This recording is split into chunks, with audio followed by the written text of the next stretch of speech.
Halo teman-teman semuanya, apa kabar? Iya, malam minggu ini kita dari Our Tiny Hope pengen ngobrol-ngobrol nih sama psikolog dan juga dari PCOS Fighter Indonesia. Kita mau cerita-cerita ini ya mengenai perjalanan dari keguguran dan juga baby loss itu seperti apa sih, dan tips-tipsnya mengatasi trauma dan kedukaan. Semoga kabar teman-teman baik-baik aja ya. Oke, kita tunggu dulu Bu Denrich dari Metamorfosa Utama dan juga Mbak Nicole dari PCOS Fighter Indonesia untuk join di IG Live ini. Oke. Hai. Mbak Nicole. Udah baru. Iya, baru agak enak nih kedengeran. Iya. Gimana? Okay. Jelas kan? Gambar aku juga oke ya? Jelas kok. Udah oke. Halo. Selamat malam. Iya, Mbak Nicole kenalin ini ada Bu kenal. Denrich. Halo, salam kenal, Mbak. Mungkin kita menyapa dulu ya. Aku tadi udah sambil ngobrol-ngobrol juga nyapa teman-teman. Halo yang lagi join IG Live. Selamat malam. Malam minggu ini harus mendengarkan kisah-kisah emosional hari ini gitu ya. Tapi kita bakal sama-sama belajar mungkin kayak self healing dari trauma-trauma yang kita miliki itu seperti apa. Nah, kali ini aku ingin memperkenalkan nih ada 2 orang narasumber yang sudah bergabung gitu ya. Jadi yang pertama ada Bu Denrich. Beliau adalah seorang psikolog ya, teman-teman, psikolog klinis dan berprakteknya di Gria Morfosa ya Bu ya. Mungkin ingin menyapa dulu Bu Denrich sama teman-teman semuanya di sini. Oke, halo, selamat malam semuanya. Ini sudah ada berarti total 31 ya, teman-teman ya. Iya. Kurangin kita bertiga. Bener. Join terus ya, jangan diputus ya, nyesel nanti. Betul. Iya, betul. Nanti kita ngobrol-ngobrolnya banyak ya Bu ya. Oke, nah yang kedua narasumbernya ini ada dari PCOS Fighter Indonesia, Mbak Nicole dari akun PCOS Hot iya. Mom. Ini Hot Mom nih. Iya. Halo, salam kenal semuanya di Our Tiny Hopes dan yang lain-lainnya. Semoga omongan kita malam ini bisa membawa banyak manfaat ya buat sisters atau siapapun yang nonton ya. Betul, buat sisters juga. Iya, aku ingin menyapa juga teman-teman sisters dari PCOS Fighter Indonesia. Halo. Kita ngobrol lagi kayaknya perasaan baru ini ya, berapa minggu kita ngomongin Rainbow Baby. Sekarang mungkin kita bahasnya topik yang untuk self healing kita gitu ya. Kalau kemarin kita udah share nih pengalaman keguguran dan dari Mbak Nicole juga pengalaman baby loss sampai akhirnya kita berdua tuh mendapatkan our Rainbow Baby gitu ya Bu Denrich. Mungkin nanti gini, saya share dulu sedikit gitu ya. Mungkin teman-teman di sini kan topiknya ini it's okay to be not okay gitu. What does it mean? Nah, kalau dari saya sendiri tuh sebenarnya saya sendiri punya masalah psikis gitu ya. Saya punya sindrom kecemasan gitu, dan waktu itu sempat kayak stres banget karena pas keguguran gitu ya. Jadi saya tuh keguguran 2 kali waktu tahun 2016. Itu memang menyebabkan trauma yang sangat-sangat besar dalam hidup saya. Makanya kenapa saya punya kecenderungan merasa cemas, kemudian kayak waktu itu sempat ini sih hampir kayak mau bunuh diri. Well, that's not a good sign ya. Jadi makanya aku pengen teman-teman semua di sini kita sama-sama belajar yuk bagaimana kita mengatasi trauma dan kedukaan gitu. Nah, kalau dari pengalamannya mungkin Mbak Nicole nih mungkin bisa di-sharingin kira-kira kisah dari your life ini ya, mungkin kayak kita bilangnya mungkin kedukaan kali ya, itu seperti apa, karena pastinya teman-teman di sini pengen tahu. Ya, jadi ceritanya aku tuh menikah di 2010.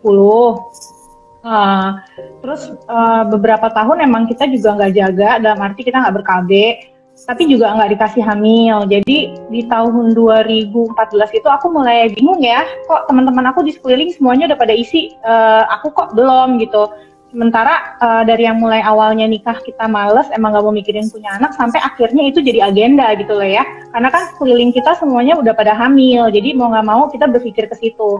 Akhirnya aku datang kayak ke konsultan fertility gitu, dan emang ternyata aku kecurigaan aku kalau aku itu punya PCOS itu terbukti sih. Karena kata dokter, iya sih Bu, dari gejala yang haidnya 1 tahun hanya 3-4 kali, udah kayak gitu juga badannya gemuk gitu ya, itu sih positif sign banget PCOS. Jadi Akhirnya aku baru tahu di 2014 itu kalau aku PCOS. Lalu aku promil tuh di dokter itu. Aku promil sekitar 1,5 tahun ya, dengan segala macam perjuangan deh. Ya namanya promil kan kita harus punya budget, harus punya mental yang kuat. Karena dokternya bilang, Bu, kalau misalkan masih gemuk, jangan berharap bisa hamil dulu ya Bu, karena gimana ya, 10% aja ibu turun dari berat badan ibu gitu, itu akan menambah chance ibu untuk lebih subur gitu loh, untuk segera hamil. Ya udah, jadi aku saat itu fokusnya adalah turunin berat badanku, udah gitu makan yang sehat, menghindari makanan-makanan yang nggak boleh buat kita yang PCOS, dan sampai akhirnya telur aku dari yang kecil-kecil gitu sampai sudah berhasil besar. Pas sudah besar itu masih tetap juga Tuhan belum kasih ya, maksudnya aduh kok aneh ya, semuanya udah dilakuin, duit udah keluar banyak, perjuangannya udah sampai turun BB 10 kilo gitu ya, kok tetap nggak hamil gitu. Lalu akhirnya aku bilang ya udah deh, yang penting aku udah ngelakuin yang terbaik, ini semua mungkin keputusan dari Tuhan ya, mau kasih aku kapan, aku bilang. Nah di saat yang nggak terduga, malah pada saat aku udah bosen promil, dalam arti bosen promil tuh bukan yang kayak aku makan seenaknya atau aku jadi gendut lagi, enggak, aku tetap jalanin yang dokter suruh, tapi aku udah nggak ke rumah sakit saat itu, aku udah capek ya gitu. Itu malah di dekat anniversary kita yang ke-6, aku dikasih hamil, jadi benar-benar kayak gitu loh, ya ampun Tuhan, saat aku give up, aku berserah, aku pasrah, kok ya. Tuhan kasih ke aku, ya gitu, kayak mukjizat banget. Jadi aku tuh selalu nge-flag sampai akhirnya mamaku bilang, coba kamu cek ke dokter. Mamaku saat itu nggak curiga aku hamil, lebih curiga malah takutnya kayak kanker serviks lah, apalah kayak gitu kan. Jadi aku cek ke dokter aku, terus dokter aku diem aja beberapa detik. Aku kan takut ya, langsung, ada apa dok? Katanya, ibu ini benar-benar nggak tahu ya? Nggak tahu dok, ada apa ya dok? Ibu katanya, ibu ini udah hamil, ibu ini udah hamil 8 minggu. Hah? Aku bilang kayak gitu, yang benar dok. Gak bercanda kan, aku bilang, ya malu lah ya, penantian 6 tahun setengah gitu saat itu gitu kan. Enggak bu, katanya, terus dia kayak ngebesarin layarnya gitu, terus ada kayak bunyi kayak dedek, dedek, dedek. Ibu katanya 8 jalan 9 week ini udah ada detak jantungnya, ini detak jantung anak ibu. Itu aku sampai mewek banget, bleberan, nangis banget gitu, karena kok dikasih di saat kita tuh tidak berharap dapet, udah lebih yang kayak, aduh Tuhan gue udah pasrah banget, saya udah pasrah gitu saat itu gitu kan. Malah dikasih dan udah bisa dengar detak jantungnya. Sampai aku bilang gini, dok ini bukan kista atau apa, atau miom atau apa. Ya ampun ibu, kista tidak mungkin ada detak jantungnya ibu, katanya. Ibu sulit percaya banget sih kalau ibu hamil dok. Aku tuh nggak bisa percaya karena aku tuh test pack yang kubuang tuh udah ribuan rasanya dok, dan itu semua negatif. Aku bilang, enggak bu, ibu benar-benar positif. Udahlah, aku udah benar-benar bersyukur banget, Allah udah kasih ke aku gitu ya. Aduh, ya udah aku jaga kandungan aku, apa yang nggak boleh aku lakuin, aku nggak lakuin, apa yang harus diminum aku minum. Tapi ternyata tidak sesuai dengan kenyataan yang aku dapat setelah aku melahirkan. Jadi penantian aku 6 tahun itu di hari setelah aku lahiran sesar emergency, karena aku tuh punya hypertension, jadi aku punya darah tinggi. Jadi mau nggak mau aku sesarnya emergency tuh. Aku di sesar sekitar jam 1 malam saat itu ya, karena tensi aku tinggi banget.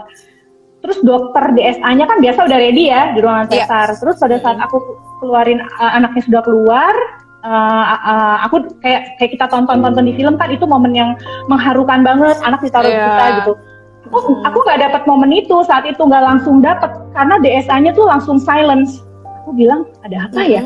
Ada apa ya dok? Kok anak aku nggak dikasih ke aku? Dia diam gitu, terus ya bu nggak apa-apa, ini dikasih ke aku, dan dia bilang gini, ini loh bu masalahnya langit-langit mulutnya dan kuku-kukunya biru, dia bilang gitu.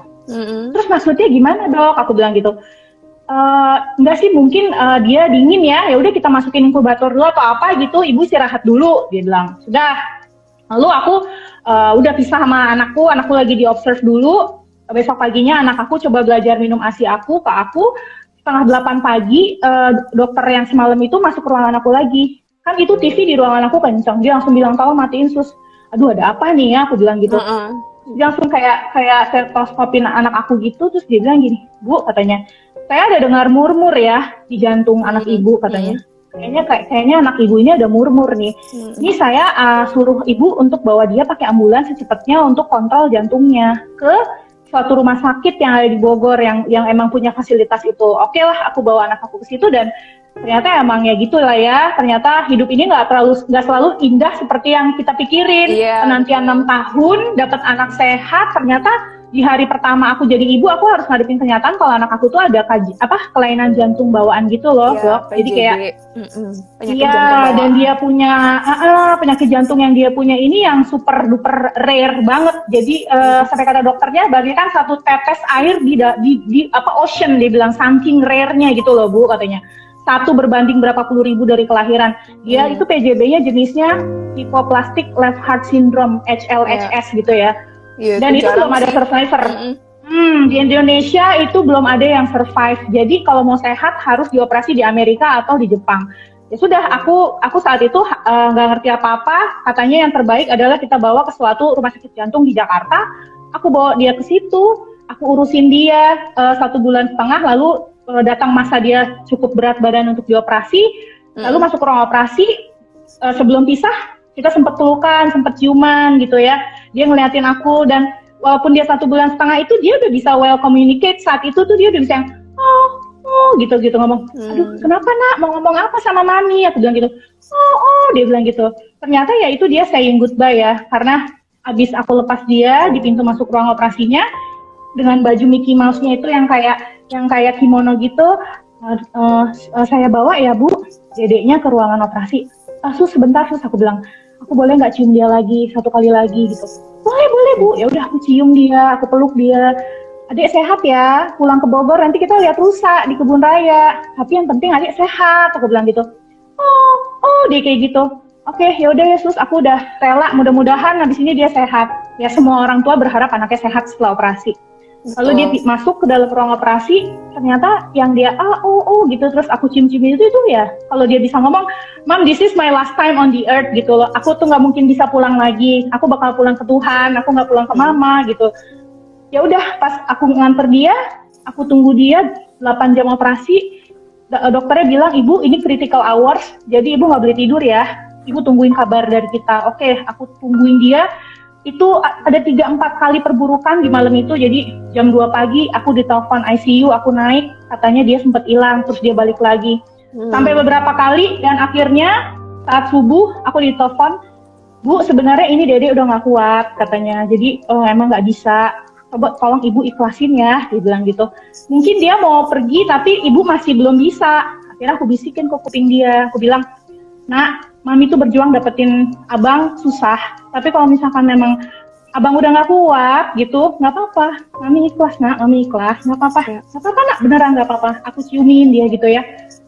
Terus aku nggak bohong ya, sumpah demi Tuhan ya, dia itu dalam posisi nggak sadar saat kita ngomong kayak gitu tuh, dia tuh bisa kayak gitu. Terus aku bilang, Pi, anaknya kenapa ada reaksi kayak begitu? Ya mungkin dia bisa dengar omongan ibunya gitu kan.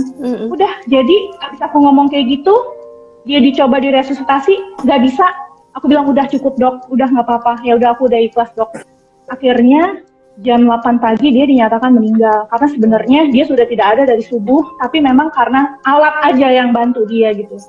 Ya udah abis dari itu, life will never be the same. Maksudnya kayak aku kayak pengen ikutan mati aja. Maksudnya buat apa hidup di dunia, orang anak aku aja udah nggak ada gitu loh. Sampai suami pun di posisi yang berat banget untuk bisa ngiklasin, karena kok pasangan lain bisa sih dapat anak sehat, kok giliran kita yang segini usahanya kok anak kita dibawa sama Tuhan lagi. Iya, kok hidup tuh nggak fair banget ke kita gitu. Itu sampai suami aku tuh tidur berhari-hari megangin bingkai foto anaknya, itu sampai hampir 1 bulan kayak begitu. Emang coping with the loss tuh emang nggak mudah banget. Dan saat itu aku ngerasa alone banget deh, bener-bener kayak siapapun yang ngomong ikhlasin ya Bu, apa ya segala macam, buat aku bullshit. Kamu nggak pernah merasakan yang aku rasain, jadi jangan ngomong aku harus ikhlas atau aku harus sabar. You're not in my shoes gitu loh, lo nggak bisa ngerti gue gitu. Udah diem aja dan coba support aku gitu loh. Gitulah, jadi intinya setelah kehilangan itu sih dunia aku porak-poranda deh, bener-bener kayak udah deh kayak nggak mau hidup lagi gitu. yang mungkin Terharu sama banget. lah, yang kehilangan bayi saat sudah lahir ataupun yang masih menjadi janin pun rasa sakitnya aku rasa sama gitu ya. Betul, heeh, Jadi kayaknya seorang ibu kalau kehilangan anak tuh ya mau berapapun usianya tuh kayak tetap lah ya namanya kehilangan anak kan kayaknya kalau masa sih ibu harus maaf ya kayak benar-benar melihat bayinya meninggal gitu ya. Itu siapa sih ibu yang gak pengen gitu fair ya rasanya, anaknya. iya benar, Heeh, iya.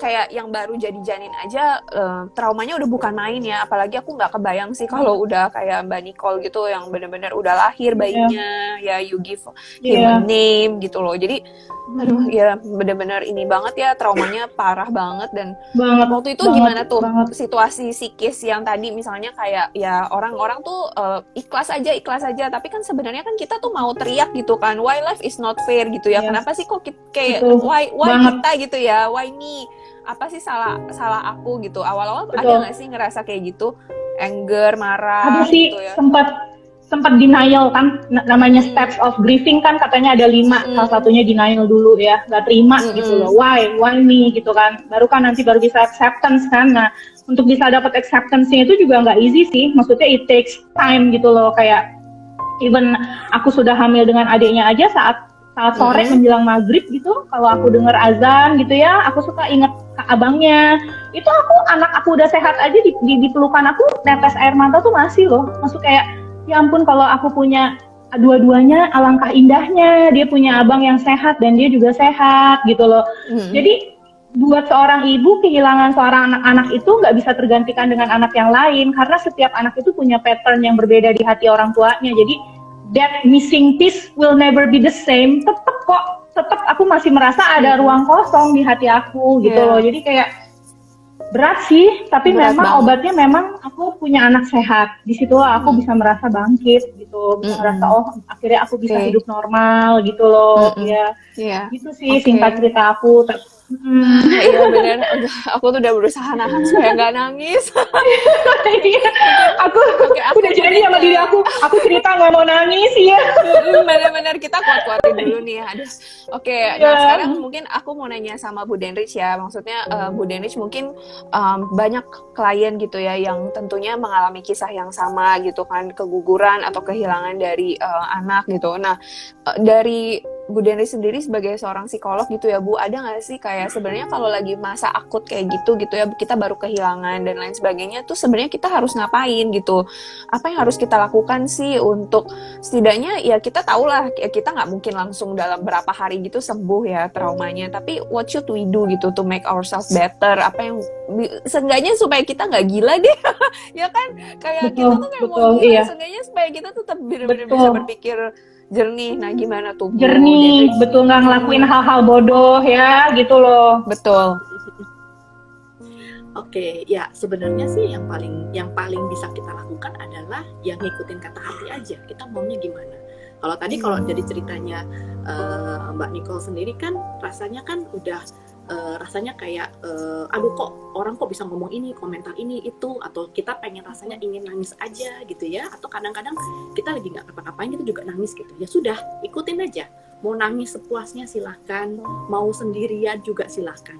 Ya karena memang pada masa-masa yang lagi habis setelah kejadian itu, yang kita perlukan itu sebenarnya adalah mengeluarkan dulu emosi atau energi negatifnya kita dulu, gitu ya. Kesedihan, kemarahan, nggak terima, kaget, tadi menyangkal juga, denialnya juga, gitu ya. Semuanya dikeluarkan. Kalau ada pikiran-pikiran tertentu, gitu ya, mungkin buat orang-orang yang senang menulis, ditulis aja gitu. Apa isi hatinya? Ya kadang-kadang kan ada orang yang nggak bisa ngomong, nggak bisa cerita, gitu ya. Tulis. Atau mungkin coba kayak self talk sendiri ya. Ada yang orang yang bisa self talk kemudian ujung-ujungnya dia bisa memberikan sugesti positif buat diri sendiri. Nah, buat orang-orang, buat perempuan yang mungkin punya kesulitan nih, nah mungkin ini butuh yang namanya support dari lingkungan tuh penting banget ya. Yang pasti pertama itu kadang-kadang mungkin saat itu nih biasanya nih kalau berdasarkan pengalaman kayaknya kalau suami tuh nggak ngepek ya. Biasanya kita lebih cenderung nyarinya yang perempuan, sama-sama perempuan, sama-sama tahu, sama-sama punya rahim ya, sama-sama mungkin pernah merasakan. Jadi biasanya mungkin kita akan talk erat tuh sama ibu kita misalnya ya, atau tante ya, adiknya ibu, siapapun yang intinya perempuan, itu akan jauh lebih melegakan ketimbang kita ngobrol sama yang laki-laki. Ya mungkin karena secara alam bawah sadar sendiri kita tahu gitu, lu kan nggak bakal ngerti, kamu mah nggak bakal ngerti, kamu nggak punya rahim, kamu punya kandungan gitu, kamu nggak tahu rasanya waktu janin ini ada dalam kandungan saya gitu ya. Jadi kalau menurut saya manfaatkan akses di sekitar lingkungan, kemudian kalau mau nangis silahkan nangis, nggak ada yang melarang untuk menangis ya, karena justru kalau ditahan itu yang bikin nggak sehat, itu yang bikin gak marah. Ya, jadi mau nangis sehari semalam silahkan. Mungkin kalau Mbak Nicole sendiri ada kejadian pernah nangis terus menerus, nggak ngapa-ngapain nangis, makan nangis, ya kan, mandi nangis, gitu ya. Banget. Aku tuh bisa olahraga itu jogging sambil nangis dong, kayak sampai orang yang melihat aku jogging tuh kayak mungkin berpikir ibu gila apa gimana ya, kok jogging itu terus kayak gitu. Bener sih, kayak kalau aku dulu mungkin karena sambil kerja juga bisa tiba-tiba nangis gitu kan. Kalau orang kan pasti ngeliatnya ini padahal di kantor nggak diapa-apain gitu ya sama bos sendiri, tapi bisa tiba-tiba nangis gitu. Ya itu berarti memang itu proses yang normal ya, dan memang harus dikeluarin gitu. Betul. Suami juga sama loh dok, suamiku gitu loh, sambil meeting nangis gitu bisa loh, laki-laki loh. Iya, laki-laki juga, iya sih, suamiku juga kan pertama kalinya, pokoknya setelah dia bayi gitu, anak-anak dia akhirnya menangis pertama kali dalam hidup dewasanya itu adalah pas saya keguguran gitu. Jadi ya itu juga benar-benar trauma buat pasangan juga ya. Jadi sebenarnya pasangan suami istri gitu, nggak cuma dari perempuannya doang. Nah kalau tadi tuh Bu ada yang menarik nih, kalau yang tadi lingkungan kan penting. Nah cuma kadang-kadang tuh lingkungan tuh suka, mohon maaf ya, agak toksik gitu. Kadang tuh ya mungkin support yang kita butuhin tuh nggak sesuai sama apa yang, ya kadang ya tadilah ikhlasin aja, bukan rezekinya, nanti juga dapat yang lebih baik. Tapi hey gitu, kita tuh bukan mau dengar hal itu gitu loh. Dan gimana ya cara kita tuh benar-benar berusaha untuk nggak, apa ya, mungkin nggak terpengaruh sama toxic statement kayak gitu, dan gimana caranya supaya kita tuh lebih ikhlas sih untuk ngadepin yang kayak gitu, Bu Denrich. Ya ini sebenarnya pertanyaannya sama, kalau misalnya gimana caranya kita ya itu bisa tidak terhindar ya, kita terhindar dari lingkungan toksik itu sama. Jadi sebenarnya bagaimana kita bisa filtering aja gitu ya. Pada saat kondisi seperti itu pastinya kita nggak akan mau ketemu banyak orang ya. I have been there too gitu ya. Jadi kayaknya waktu itu cuman maunya di kamar. Kebetulan waktu itu pasti kita juga lagi sedang pemulihan juga. Jadi kayaknya mau ketemu orang itu juga kayaknya susah banget gitu ya. Terus apalagi kalau misalnya ada teman-teman yang bilang, gue nengokin lu ya gitu, saya tolak-tolakin tuh semua. Karena saya banget sampai mungkin teman kita tersinggung loh, ada loh yang tersinggung sampai kayak waktu kita udah mulai di posisi sadar, mereka bilang gitu, waktu itu sebenarnya gue kesinggung loh, soalnya lu diperhatiin malah kayak gitu, kayak nggak pengen diperhatiin, kayak menghindar. Yang dalam hati kecil aku, ya harusnya you give me a break lah, you give me distance saat itu, lo kasih gue pengertian dong gitu kan gitu. Terutama males ketemu temen yang punya anak sih dok, aku paling nggak bisa. Aku menghindari lingkungan-lingkungan yang banyak anak kecil, nggak mau anak kecilnya. Iya bener. Kalau ada teman bawa anak tuh kita, aduh kalau bisa ya ada alasan ya waktu itu, kecuali yang teman deket banget. Tapi kalau aku kayak circle bener. Kayak ya layernya nggak terlalu deket gitu ya, aku tuh selalu cari cara gimana aku nggak pernah datang, even kayak pesta ulang apalagi pesta ulang tahun anak ya, pesta ulang tahun itu adalah yang paling gue hindarin, aku hindarin banget itu loh beneran. Ya itu dulu memang bener sih, jadi itu kita berhak kan untuk seperti itu, bener nggak Bu Denrich ya kan? Aku sama Nicole juga sama nih, kita begitu gitu, kita berhak memilih untuk tidak terlibat dalam lingkungan toksik yang mungkin ya kita khawatir itu akan mempengaruhi proses grieving kita yang tadi itu ya, bener ya? Takutnya malah kitanya jadi toksik juga ya. Benar-benar dalam kondisi seperti ini kadang-kadang kita jadi tahu mana teman yang bijak, mana teman yang akhirnya ngertiin kita, tahu posisi kita, empati, dan mereka nggak tersinggung waktu kita tolak gitu. Betul. Mungkin entah kita nolaknya halus banget, setengah halus, atau mungkin rada kasar sedikit ya, karena mungkin dia ngeyel gitu, tetap maksa. Tapi setidaknya kita juga berhak punya waktu kita sendiri ya. Kita juga yang berhak menentukan dengan siapa kita mau bicara. Nah kalau saran saya sih misalnya ya kadang-kadang kayak kalau zaman sekarang kan udah ada support group kayak begini ya, Kalau dulu itu kebetulan kalau saya sih saya punya teman dekat yang kebetulan dia mengalami hal yang sama, ya. Kami nggak jauh-jauh bedanya gitu. Jadi dia habis keguguran, habis itu saya habis keguguran. Jadi kita suka curhat bareng, kita healing bareng-bareng. Nah, jadi waktu dia juga pertama kali hamil, ya hamilnya lancar, dia 7 bulanan, saya sengaja datang justru menguat-nguatkan hati. Tapi waktu itu sudah mulai move on gitu ya. Dan dari 7 bulanan itu percaya apa enggak ya, saya minum air kelapanya, didoain gitu ya. Saya ikutan hamil. Iya, betul. Jadi anak kami nggak jauh-jauh banget gitu. Wah. Alhamdulillah. Iya bener banget. Percaya atau enggak, betul. Ketika kita udah mulai ikhlas gitu ya, biasanya ada banyak kejutan-kejutan gitu ya. Sama sih waktu itu aku juga sama. Jadi ketika udah mulai ikhlas malah dapet gitu ya, malah berhasil. Jadi memang itu penting sih. Nah, mungkin aku balik lagi nanya ke Nicole. Waktu itu kan tadi keputus tuh ceritanya yang pas lagi benar-benar fase yang lagi ini ya, trauma-trauma beratnya. Nah, dulu tuh kamu sendiri gimana caranya untuk bangkit gitu ya? Maksudnya prosesnya tuh seperti apa? Kalau tadi kayak Bu Denris kan ada teman deket ya Bu ya. Nah, kalau Nicole sendiri dulu gimana untuk dikuatinnya? Yang jelas support itu kayak tadi katanya dokter juga kan, itu support penting. Keluarga sih, aku ngerasa kayak keluarga memang selalu ada buat aku saat papaku terutama juga sama mamaku tuh, papaku tuh kan Batak ya, jadi dia berharap banget punya cucu, dan ini dapat cucu cowok ya, jadi dia juga sangat kehilangan, sampai kesehatannya juga menurun gitu ya waktu cucunya meninggal. Tapi aku ngerasa karena mereka juga sebegitu grieving bareng sama kita, aku ngerasa nggak sendiri gitu loh saat itu. Orang tua aku ada ya, benar-benar merasakan hal yang aku rasain gitu. Senang gitu ada orang yang bisa kita ceritain dan mengerti perasaan kita tulus, bukan hanya di mulut kayak orang-orang yang sabar ya, tabah ya, harus ikhlas ya, ini udah kebijakannya Tuhan, lo harus bisa terima. Nah, itu aku nggak bisa terima. Nah, yang bikin aku bangkit adalah program hamil. Jadi saat itu aku biarin diri aku, kayak kata tadi ya, dokter tadi bilang kan, dok, kita grieving itu butuh waktu, dan biarkan diri kita untuk grieving gitu ya. Bersedihlah, nggak apa-apa, it takes time buat diri kita pelan-pelan. Aku biarin diri aku nangis selama hampir almost like 2 months gitu, aku nangis terus. Sampai akhirnya aku bangkit suatu hari habis sholat subuh, aku bilang gini, ya Allah, aku udah capek nangis terus.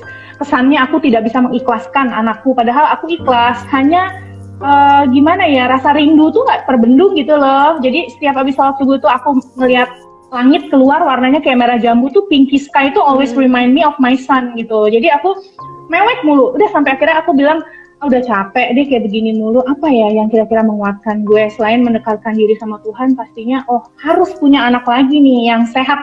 Dan aku di situ ngasih afirmasi positif ke diri bahwa gini loh, this is only chapter in my life gitu loh. It's not how my story will end gitu loh. Ini chapter, aku masih berhak bahagia gitu loh. Aku masih muda, masih sehat, aku masih bisa punya anak sehat. Oke, harus apa? Promil. Ya udah, jadi setelah aku melo-melo hampir 2 bulan nangis setiap hari itu, aku langsung bilang ke diri aku, stop nangisnya, kurang-kurangin, yuk kita promil lagi gitu. Itu sebenarnya agak nekat ya, karena kan katanya kalau orang sesar itu kan harus dijeda sekitar 2 tahun at least. Tapi aku benar-benar gak ketolongan pengen punya anak lagi gitu loh. Aku benar-benar kayak kontrol gitu, terus aku bilang gini, dok gitu loh, am I ready gitu to have another baby? Saat ini belum Bu, lingkar rahim ibu juga belum balik. Dia bilang, nanti ya Bu, mungkin 2-3 bulan lagi, atau mungkin sebulan lagi kalau semuanya sudah ready pun saya confirm ke ibu bahwa sudah bisa. Itu kalau nggak salah aku nguburin anak aku itu di Agustus. Aku nangis sampai sekitar September, sampai awal Oktober aku mewek-mewekan terus gitu. Terus Oktober akhir aku kontrol, dinyatakan aku sudah ready ya.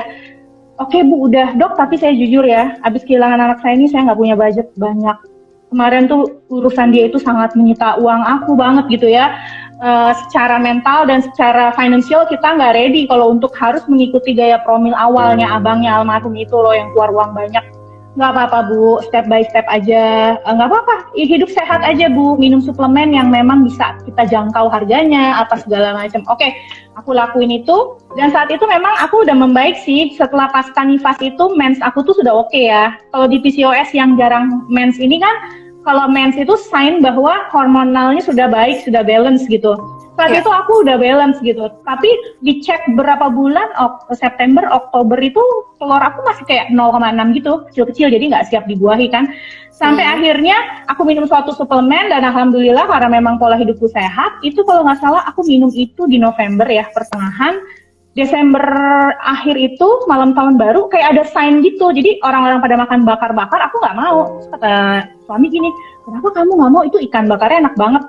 Ah nggak mau, takut aja hamil. Aku bilang gitu kan. Oh, iya Masa cepet banget gitu, kata suami, masa cepet banget. Maksudnya gini loh, walaupun dia juga berharap anak itu segera hadir lagi di kita, tapi ada rasa trauma yang dia juga kelihatannya belum siap sih kalau terlalu cepat gitu loh. Saya kayak udah dulu break dulu, baru kemarin tuh kita kehilangan, aku terulang gitu. Enggak sih, aku nggak mau makan aja, aku bilang gitu. Udah akhir tahun Desember itu, di 2017 Desember itu aku telat mens tuh. Aku bilang ke suami, aku telat mens, katanya gini, mungkin PCOS kamu kumat kali, udahlah biasa. Oh ya udahlah, aku tes pack dong, aku telat 3 hari, aku tes pack negatif. Oh iya bener kayaknya, nggak bener nih, siklus udah mulai kumat nih, ngaco. Udah, terus tahun baru udah beres, seminggu setelah tahun baru nggak mens juga. Aku nggak pernah, saat itu aku tank 30 hari itu aku tank kasih mens gitu. Aku tes pack dong di hari ke-10 terlambat, dan itu bener-bener big fat positif gitu, tebel 2 garis gitu, itu subuh. Aku tuh langsung kayak, hah, ini bener nggak sih? Ini mimpi apa enggak ya? Karena kita baru nguburin anak Juli, Agustus, September, Oktober, November, 4 bulan kosong, Desember aku udah 2 garis gitu. Hah, yang bener nih gitu, sampai kayak gitu, sampai di kamar mandi aku tuh, oh Tuhan ini bener apa enggak sih Tuhan gitu, please gitu jangan prank aku tuh udah bahagia gini nanti di prank lagi gitu kan. Bangun Pi, aku hashtagnya garis 2, suami sampai gitu, bukan happy, lebih kayak shock gitu, kayak beneran gitu. Iya, kenapa aku bilang gitu. Nggak apa-apa sih, aduh alhamdulillah deh, ya ampun Tuhan alhamdulillah gitu. Aku tahu sih lebih kayak, aduh, apakah aku harus menjalani trauma yang kemarin lagi nih dengan kehamilan istri yang sekarang ini gitu kan. Insya Allah anak kita sehat, Pi. Ini pasti hadiah dari Tuhan. Karena saat itu aku udah gak muda. Aku tuh 34 tahun. Udah kayak gitu dengan background PCOS aku gitu ya. Dan dikasih secepat itu. Abangnya aja tuh nempel di rahim aku 6,5 tahun. Dia hanya 4 bulan kosong dan langsung udah ada di aku lagi. Ini kan berarti a gift gitu loh from God gitu kan. Aku bilang doa aku tuh ini answer prayer aku. Insya Allah anak ini sehat dan memang Tuhan maha baik sekali. Jadi pada saat anak aku pertama meninggal, aku udah belanja semua barangnya. Itu tidak ada yang terpakai satupun. Anakku itu bahkan tidak pulang ke rumah. Dia dari rumah sakit tempat lahiran dibawa langsung ke rumah sakit jantung di Jakarta, meninggal. Itu boxnya, bajunya, semuanya itu aku sama suami sampai ingusan-ingusan nangis tuh ngelipet-ngelipetin bajunya. Kita mau ngiklasin, tadinya mau dikasih kayak ke anak yatim atau apa. Tapi aku nggak mau, aku bilang nggak, aku yakin aku akan dapat anak sehat. Aku yakin Allah baik sama aku, pasti aku bilang gitu. Jangan tolong jangan dikasih-kasih ke orang. Aku bilang aku nggak ikhlas kalau dikasih saat itu. Oke. You know what? Semua baju abangnya itu terpakai sama adiknya. Ya Allah, Tuhan Allah maha baik banget. Aku bilang ya Allah, itu sampai hari pertama anak aku pulang dan dia pakai baju abangnya, pakai sepatu abangnya, itu air mataku. Ya ampun, gini ya Tuhan rasanya bisa bawa anak pulang ke rumah, bawa bareng suami ngeliatin dia tidur, ya Allah gitu. Ya gitulah pokoknya. Iya. Ya, there's always a rainbow after the rain. Heavy storm tuh nggak forever. Abis itu bakal ada rainbow, ada matahari yang cerah. Aku benar-benar ngalamin itu gitu guys. Siapapun yang di luar sana mungkin lagi sedih, semangat, iya. Insya Allah betul. Bisa gitu, iya.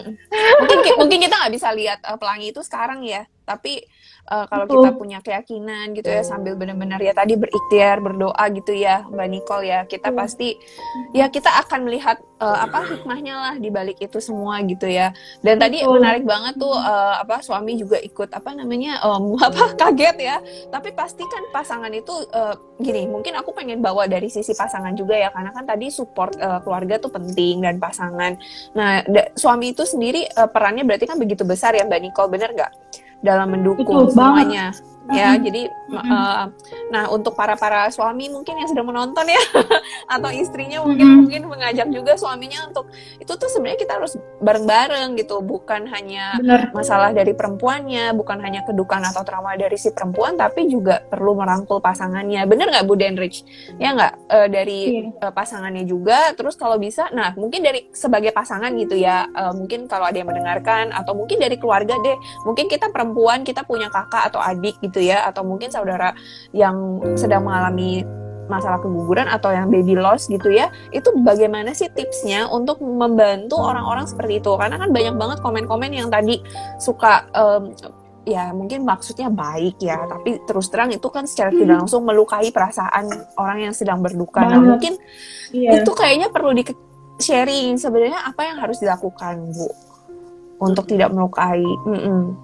Iya, sebenarnya support itu fungsinya cuma 2 ya, ada dan mendengarkan. Itu dulu deh di awal. Oke, ada Ya, dan mendengarkan. karena kadang-kadang kan mungkin kita lagi pengen sendiri, kadang-kadang kita juga butuh ada orang gitu ya. Tapi orangnya please jangan komen, please Nah. jangan ngomong apa-apa ya, apalagi menghibur karena percuma menghibur saya gitu ya. Mungkin posisi pada saat itu kan sensitif banget ya. Nah, jadi kalau kita lagi mau ngomong, ada yang mendengarkan, ya dengerin aja gitu. Kita mau nangis, mau guling-guling, mau apapun juga ya, teriak-teriak. Iya. Setidaknya kita merasa akan ada orang yang selalu ada buat kita gitu ya, ketika kita butuh. Ketika kita lagi mau menarik diri lagi gitu ya, mereka juga ngerti kalau kita lagi pengen menarik diri dulu nih, kita lagi sedang struggle dengan pikiran kita sendiri, struggle dengan hati kita sendiri, kan kita lagi mau nata hati nih. Kalau kita lagi nata, kayak ibarat kita lagi main Lego gitu ya, kita lagi nata Legonya gitu ya, terus ada orang datang terus nyentil gitu kan kesel ya, jatuh gitu kan. Iya. Benar. Bawaannya tuh ya kita a little bit defensive sih sebenarnya, tapi itu adalah sesuatu kondisi yang wajar gitu ya, karena kita sedang berusaha ingin membela diri kita, karena memang kalau secara psikologis kan kita punya insting untuk mempertahankan diri, insting untuk bertahan sebenarnya. Itu yang bantu kita untuk tetap survive. Kayak tadi mungkin Mbak Nicole ngomong, kan saya masih muda, kan saya masih sehat, kan saya masih punya kesempatan gitu sebenarnya ya. Itu artinya sudah ada kesadaran dari insting yang bagaimana kita berusaha survive itu loh Mbak Nicole ya, ditambah ada optimisme, ditambah mungkin energi negatifnya yang awalnya mungkin sedikit merusak diri ya, kita jadi mungkin yang seperti yang dokter alami itu ya, rasanya jadi pengen bunuh diri, merasa nggak berarti. Itu insting Thanatosnya, istilahnya tuh Thanatosnya tuh lagi bekerja gitu. Makanya Avenger namanya Thanos ya, karena memang Thanatos itu gitu. Iya benar juga. Iya benar juga ya. Gitu. Nah, sedangkan yang Erosnya ini yang bikin kita tetap survive, yang bikin kita tetap punya harapan. Gitu ya. Nah, jadi lebih baik negatifnya dibuang dulu, dipres, dibuang supaya yang positifnya bisa keisi ulang, bisa ke-recharge. Dan itu nggak ada yang tahu kapan waktu yang tepat kita dapat insight seperti itu, seperti Mbak Nicole tadi gitu ya. Jadi yang penting beresin dulu ya, mau nata-nata sendiri silakan, mau minta didengarkan silakan. Intinya kalau lagi mau cerita, keluarkan ceritanya. Nggak bisa cerita, ditulis aja gitu ya. Apalagi sekarang kan kalau di sosial media tuh banyak banget ya, itu support group kayak gini, sharing story gitu ya. Dan mungkin kalau dokter Yana tahu, kalau mungkin Mbak Nicole tahu, dulu juga salah satu cara saya itu kebetulan tahun 2006 itu Mother and Baby itu majalah parenting ya, majalah ibu-ibu itu baru muncul dan dia punya kolom true story. Saya berpikir kayaknya saya mesti nulis nih, kalau nggak saya bisa gila. Saya tulis aja. Saya ketik, saya tulis. Curahan hati. Iya, cuma nulis aja gitu. Saya pengen keluarin semua perasaan ini, saya ceritain secara runtut dan lain sebagainya. Habis itu iseng aja kirim. Nggak ada tujuan lain, cuman sekedar pengen cerita aja, pengen kirim aja gitu. Itu ibaratnya kalau dalam teknik hipnoterapi nih, itu seperti kita ngumpulin semua energi negatif kita, kedukaan kita, terus kita taruh di balonnya pergi, balonnya terbang gitu. Ya, ini kan sebenarnya kan kayak terapi juga, iya. Jadi ya udah begitu, saya nggak pernah mengharapkan dimuat, ternyata dimuat. Jadi ini antara sedih sama happy gitu ya, happy dimuat karena artinya artikel saya dihargai, tapi juga satu sisi sedih ya, kok artikel cerita duka saya ditayangin di majalah ya, semua orang baca gitu. Tapi anyway banyak komen-komen positif, banyak yang email gitu ya, yang bilang saya juga ngalamin yang sama dan lain sebagainya. Itu justru yang menguatkan. Ya jadi boleh teman-teman kalau punya alternatif cara, silahkan loh, boleh loh dicoba cara-cara seperti itu. Mungkin untuk orang yang tertutup nggak gampang cerita gitu ya Bu ya, kalau suka menulis. Iya, bikin diary atau journaling. Ya, balik ke tahun 90-an gitu sih, kayak yang diaryan gitu, dear diary, hari ini aku sedih banget. Tapi itu benar-benar healthy loh, beneran deh.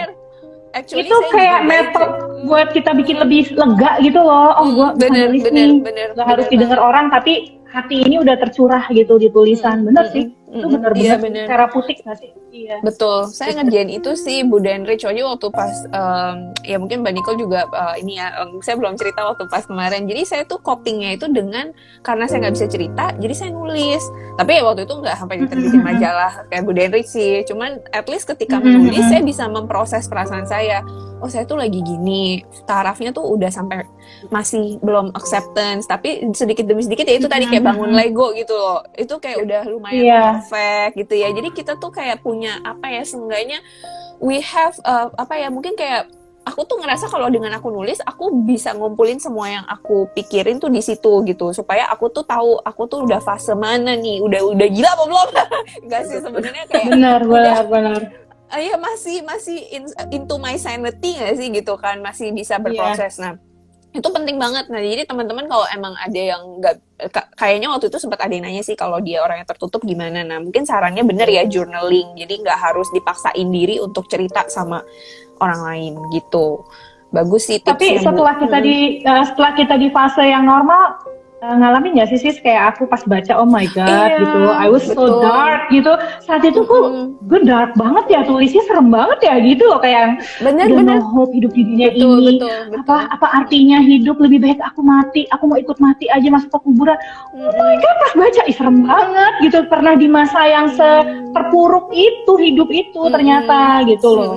Iya betul banget bener-bener sih. Deh. Jadi kita udah tahu bahwa kita udah mungkin kita bilangnya udah survivor ya gitu. Nah sedangkan banyak juga teman-teman yang memang masih butuh dukungan dari kita semua gitu ya. Dan nah biasanya pertanyaannya gini sih, kadang-kadang teman-teman tuh udah mulai mau menerima diri gitu ya, tapi kayak bangun Lego tadi tuh persis, tiba-tiba di tengah-tengah ada aja tuh dengerin satu komentar, nanti misalnya baca lihat-lihat Instagram ada yang foto bayi baru lahir, ada yang kasih berita ini. Nah itu tuh kayak the Lego tuh tiba-tiba runtuh dikit-dikit gitu ya.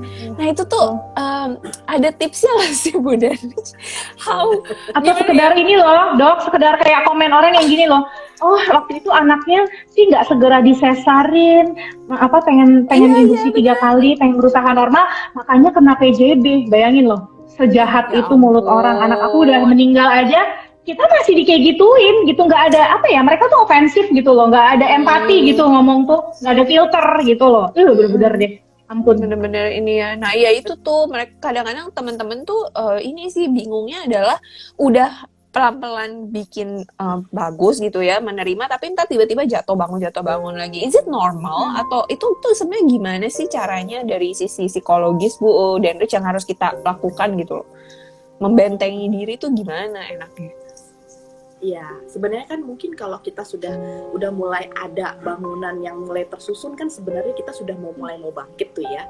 Tapi mungkin memang kita masih ada bolong-bolongnya nih ibaratnya ya. Kita masih belum sadar bahwa sebenarnya kita belum completely recover dari kedukaan.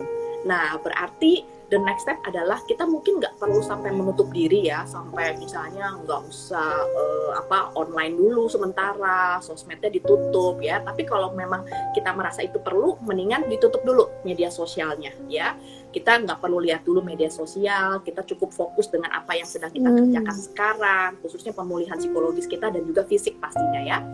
Kemudian jangan lupa juga bahwa ternyata gini, kadang-kadang kita juga perlu ada yang namanya istilahnya, kita juga perlu mindful nih ibaratnya kayak tadi ya misalnya ya, kan kita sendiri yang tahu riwayat kesehatan kita yang tahu sendiri bagaimana riwayat kesehatan janin atau bayi kita ya. Jadi ketika ada orang komentar apapun juga yang berhasil menyelinap gitu ya ke telinga kita gitu ya, yang perlu kita sadari itu adalah mindful dulu gitu. Bentar, ini kan anak saya, ini kan saya yang menjalani gitu. Orang mau komentar apapun, orang mau cerita, mau nanya apapun, atau menyesalkan, itu kan penyesalannya. Coba kalau begini, coba kamu sih begitu, menyalahkan gitu ya. Kita harus selalu dalam posisi bahwa saya yang lebih tahu, lebih baik. Karena saya lah dalam posisi itu gitu. Jadi mungkin membentengi dirinya bukan versi kita tertutup atau menghindari, tapi lebih ke kita tetap tampil, tapi kita sortir omongan mana yang memang seharusnya memang realistisnya terjadi sama yang enggak gitu. Karena kan kadang-kadang memang ada orang-orang yang mungkin sebenarnya maksudnya maunya baik gitu ya, tapi mulutnya aja yang jadinya kesannya negatif karena memang pada saat yang tidak tepat gitu ya, orang yang tidak tepat. Nah, tapi berarti kitanya yang harus mindful, kitanya yang harus present saat itu, menyadari bahwa saya yang menjalani loh, bukan kamu. Jadi komentar dari kamu nggak akan saya terima, komentar dari kamu nggak akan mempengaruhi saya. Itu ketegasan kita sendiri untuk jaga diri sendiri. Toxic ya kata tadi dokter Yana bilang itu tuh toxic banget, dan kita punya hak untuk leave the situation apapun itu yang berasa di kita toxic, tinggalin aja. Aku sih udah abis dia ngomong kayak gitu, udah blok aja, nggak penting juga gitu. Malah yang ada bikin hati malah jadi kotor gitu, kayak langsung coba kalau misalkan kamu ngerasain yang aku rasain belum tentu sanggup deh gitu loh. Betul. Kayak gitu-gitu. Benar-benar kok. Kalau dari beberapa ini ya pengalaman saya kan dulu tuh saya sempat kayak depresi banget ya, makanya waktu itu kan sampai ke Budenrich tuh yang waktu pas saya udah kayak mau bunuh diri, terus juga kecemasan saya bertambah. Nah itu tuh sebenarnya batas mana sih kita tuh butuh kayak pertolongan dari seorang psikolog gitu ya, atau profesional atau pemuka agama barangkali gitu ya, atau I don't know Bu, psikiater gitu. Nah kalau Nicole sih mungkin karena belum sampai separah aku kan ya. Aku tuh udah parah banget. Udah dikasih hamil lagi gitu loh. Jadi aku udah ada fokus lain ya mungkin saat itu ya. Oh iya benar, jedanya 4 bulan. Jadi 2 bulan kedukaan, 2 bulannya promil ya. Jadi waktu itu emang proses grievingnya pasti nggak panjang banget gitu ya. Nah sedangkan kan kita tahu lah bahwa banyak perempuan lain juga yang mungkin kayak maksudnya masih belum diberikan gitu ya, udah kayak 1 tahun, ada yang udah berbulan-bulan lama. Mungkin aku tuh lucky gitu, walaupun sampai anak lahir sehat aja masih grieving sih aku. Masih. Kayaknya sampai dia umur setiap ulang tahunnya pun aku masih nangisin abangnya sih. Aku selalu berharap kayak ya ampun semoga kenapa nggak dua-duanya ada. Gitulah manusiawi ya, selalu merasa tidak puas, itu kan manusia. Tapi kan ya itu hati, nggak bisa bohong gitu. Aku berharap dua-duanya on earth side sehat gitu loh. Maunya gitu, bener.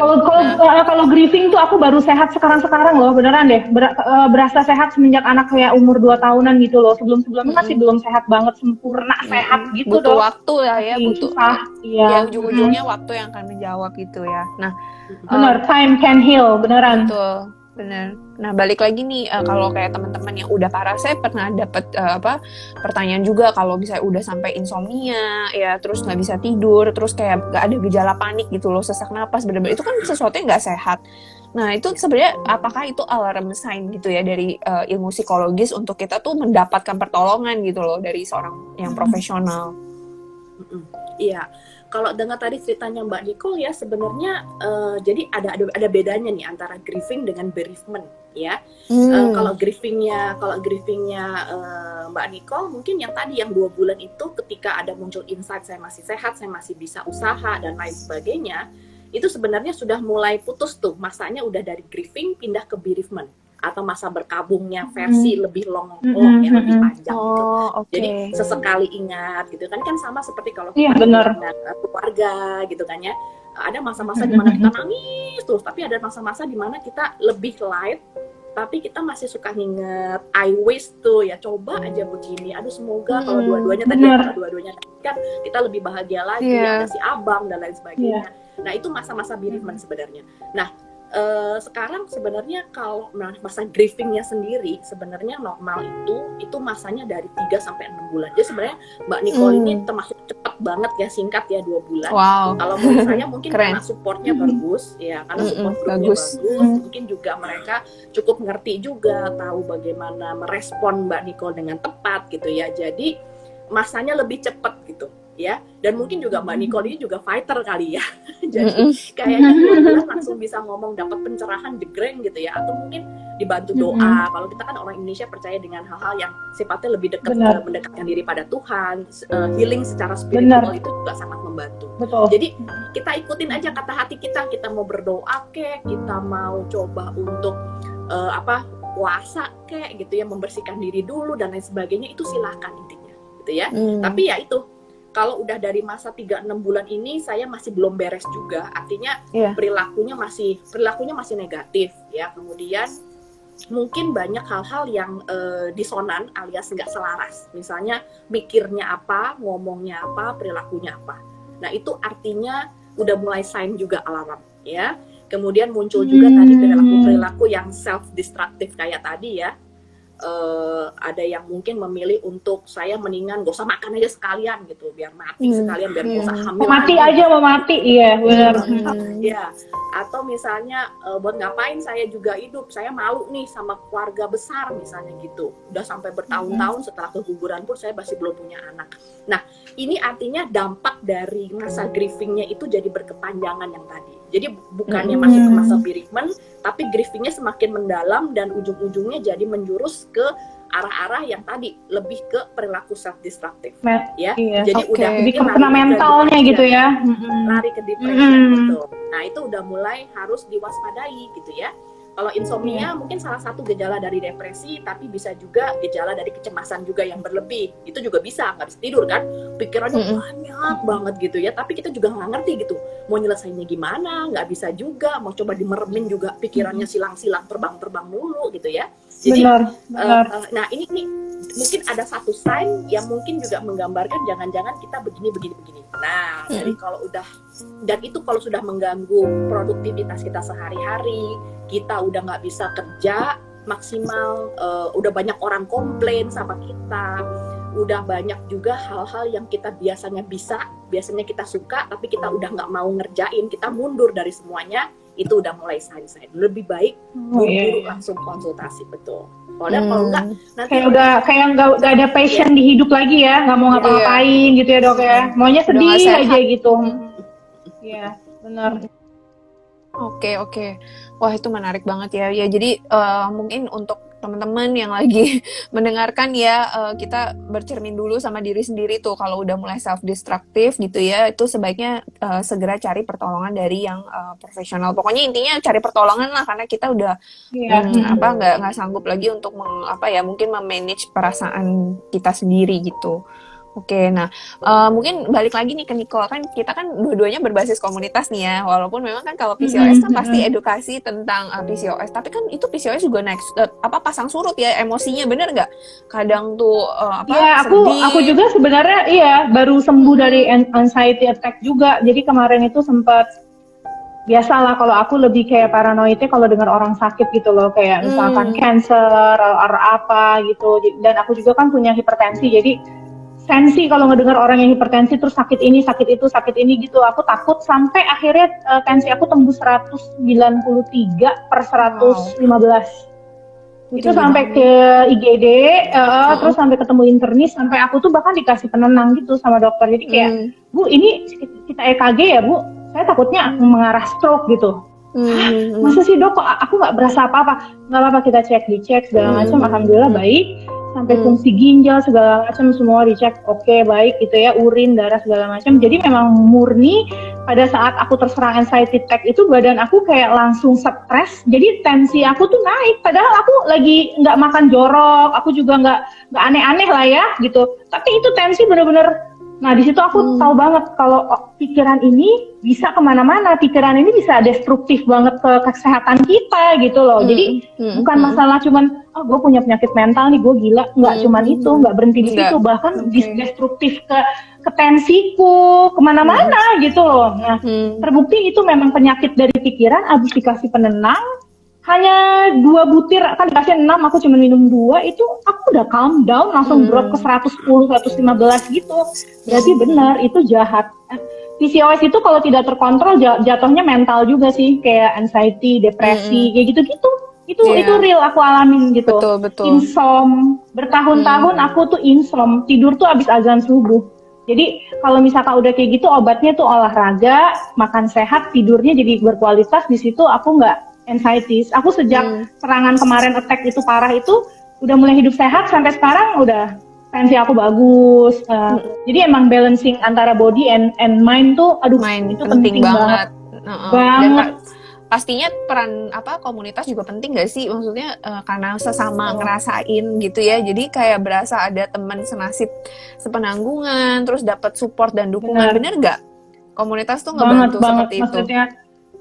Makanya kita lebih beruntung ya hidup di era modern gini, Dok. Dalam arti mau nyari support group mudah, Betul. mau mengumpulkan teman yang sesama PCOS mudah, mengumpul sama orang-orang yang infertil ada tampungan wadahnya. Jadi kita lebih beruntung lah masa-masa sekarang ini gitu loh. Betul, zaman dulu. Kebayangkan zaman ibu kita gak bisa apa-apa, cuman dengerin omongan mertua, omongan kakak, omongan adik yang ngaco-ngaco, gak ada jurnal, gak ada apa, tapi mereka percaya-percaya. Kalau sekarang kan kita bisa cari semua jawaban gitu ya, ke orang yang lebih ngerti atau apa gitu.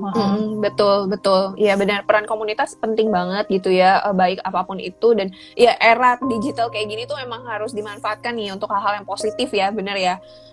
Kalau dulu waktu pas 2000, aku kan 2016 itu pun kayaknya masih belum ada deh. Jarang gitu ya, nggak banyak ada, tapi mungkin bukan isu-isu yang kayak gini sih mungkin ya, maksudnya masih belum terbatas lah. Nah, oke. Mungkin ini kali ya, kita karena udah 4 menit lagi, aku pengen coba dapat ini nih tips-tips closing yang mungkin bisa dibawa pulang sama teman-teman gitu ya. Dari Bu Denrich dulu nih, mungkin gimana nih peran dari apa ya, mungkin secara psikolog gitu ya, dalam membantu memulihkan gitu ya proses kedukaan dan trauma gitu kan. Kenapa sih kita harus pergi konseling, bahwa itu tuh sebenarnya bukan hal yang tabu ya. Jadi pergi ke psikolog tuh itu kadang stigmanya tuh mungkin masih berpikir masa sih sampai perlu ke psikolog, aku masih bisa ngobatin diri sendiri. Nah itu sebenarnya emang gue gila gitu ya, ada kayak gitu ya. Nah mungkin bisa dikasih pencerahan nih sama teman-teman gitu yang lagi dengerin. Ya baik, ya pastinya kesehatan mental itu kan sifatnya umum ya, semua orang mengalami, dan salah satunya ketika kita mengalami proses kedukaan ini gitu.